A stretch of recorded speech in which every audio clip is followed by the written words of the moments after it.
Hey everyone, and welcome. Get ready because today we're diving deep into unlocking your potential. Oh, yeah, this is gonna be We're going to unpack this awesome conversation between Robert Greene and Ryan Holiday. two guys who you could say wrote the book on strategy, Seriously? Stoicism, Yeah. and just understanding how people tick. They really do. You know what I love about their perspectives? What's that? They just click together so well. Yeah, They both give you this incredibly practical advice for navigating life, totally. especially in this world where everything feels like it's moving at 1,000 miles an hour. It's true. Like, they cut right to the chase of something I think we've all felt, that gap between those huge dreams we have Right. and, actually making them happen. Making them real Yeah, exactly. instead of just thinking about them. Exactly. And one of the things they really emphasize is the power of clarity. Like really being clear on what you want. Yeah, understanding where you fit in. Uh-huh. And sometimes Sometimes. that clarity doesn't come from chasing the shiny things. Oh, interesting. It comes from figuring out what you don't want.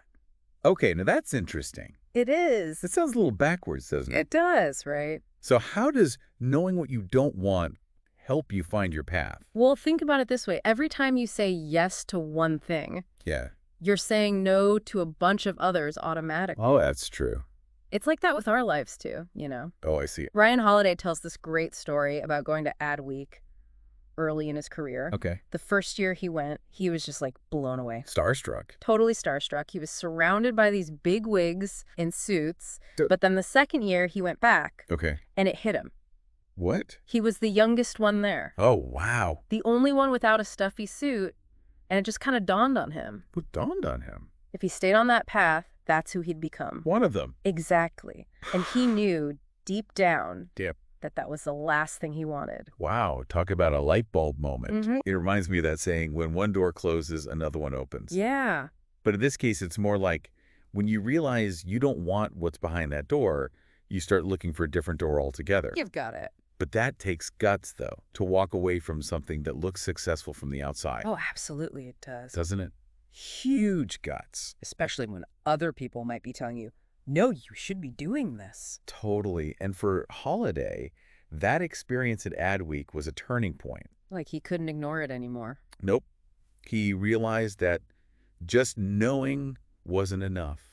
He had to take action. He had to make a change, so he ended up leaving his job Wow. to go after something that was more aligned with his values, That's incredible. which is often the scariest part. Because it's the unknown. It is. It's that fear of the unknown. Totally. And sometimes we can be so caught up in what we think we should be doing Oh, I know it. that we forget to listen to what really resonates with us. 100%. And that's where Robert Greene's idea of the life's task comes in. It's that work that's almost hardwired into us that lights us up from the inside out. Exactly. And what's so empowering about this concept is it's not about starting from scratch. Oh, okay. It's about tapping into those passions and interests that have probably been there all along. Like they've been dormant. Exactly. Maybe even since we were kids. Before the world told us what we should be passionate about. Exactly. I love that. It's true. It's like we're on this archaeological dig. I like that. But instead of uncovering ancient artifacts, Right. we're rediscovering our most authentic selves. I love it. So if you're listening, think back to when you were a kid. Yes. What made your heart sing? What did you love? What activities made you forget to eat or sleep because you were so engrossed? Those are clues. They are. Those early clues can tell you a lot about your own life's task. I love that. And to add another layer to that, Okay. Greene often talks about Howard Gardner's 5 frames of mind. Oh, yeah, I've heard of that. It's incredibly helpful. How? Well, you see, we tend to put so much emphasis on just being book smart.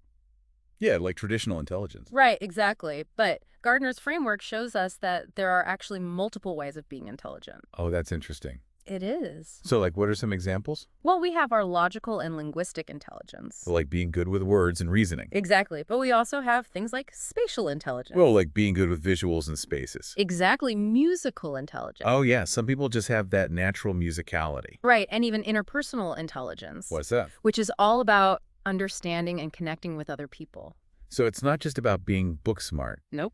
It's about recognizing all the unique ways that we each shine. Now you're getting it.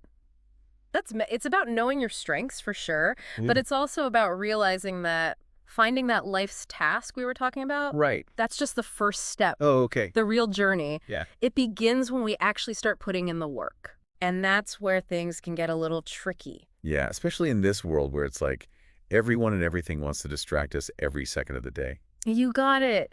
And Greene actually uses this great analogy Okay. of a basketball player taking a free throw. Okay. He says it's like the whole world is behind the basket, waving their arms, trying to break their concentration. Oh, wow.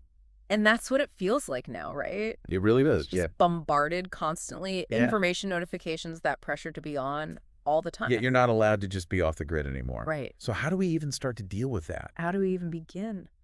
Yeah. How do we make space for what Cal Newport calls deep work? Oh, yeah. That focused, uninterrupted time to do our best work. Okay, well, Greene is all about having a routine. Okay. Structure is key for him. Structure. Yeah. He talks about setting aside 4-hour blocks every day Wow. just for writing. Wow. He treats it like a sacred ritual. No distractions. Absolutely no phones, no emails, just him and a blank page. It really makes you realize how much we underestimate just disconnecting for a while. Right. But 4 hours, that's a luxury a lot of us just don't have. I hear that. What advice would you give to someone juggling a million things who can barely find 5 minutes to think, let alone 4 hours?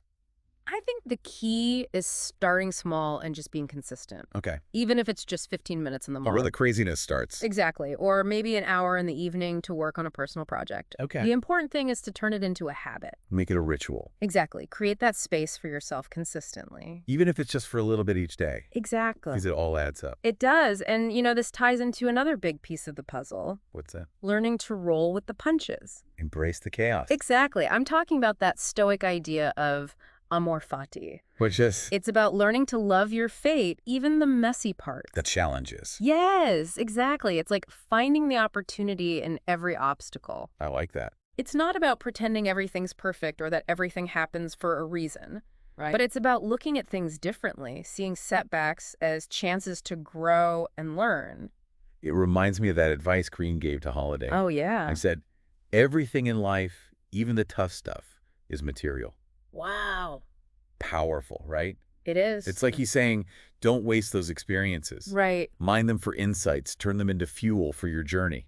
I love that because it reminds us that we have a choice. Even when it feels like we don't. Exactly. We can't always control what happens to us, but Yeah. we can control how we respond. We choose how we let those experiences shape us Yes. instead of letting them define us. 100%. And this whole idea of turning challenges into material, Yeah. of finding wisdom in our experiences, Yeah.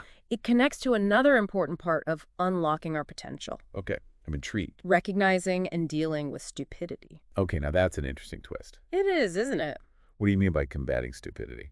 Well, Greene has this theory Okay. that anxiety, when we use it the right way, can actually make us smarter. Oh, that's interesting. It's when we run away from being uncomfortable. Avoid it at all costs. Exactly, from the possibility of being wrong, that we end up making bad choices. It's like we'd rather stay in our comfort zone, Right. even if it means missing out on growth. Exactly. And that's where understanding cognitive dissonance is so important. Okay, remind me what that is again. So cognitive dissonance is that uncomfortable feeling we get Yeah. when our beliefs clash with new information. Like when we learn something that challenges what we thought we knew. Exactly. And it's tempting to just hold on tighter to what we already believe. Because it feels safer. It does, but that can stop us from learning and growing. It's like we'd rather stick with a comfortable lie Right. than face the unknown, even if it's the truth. Exactly. And that's where being humble comes in. Humility. Yeah, that willingness to admit when we don't know something, to be open to being wrong. That beginner's mind idea.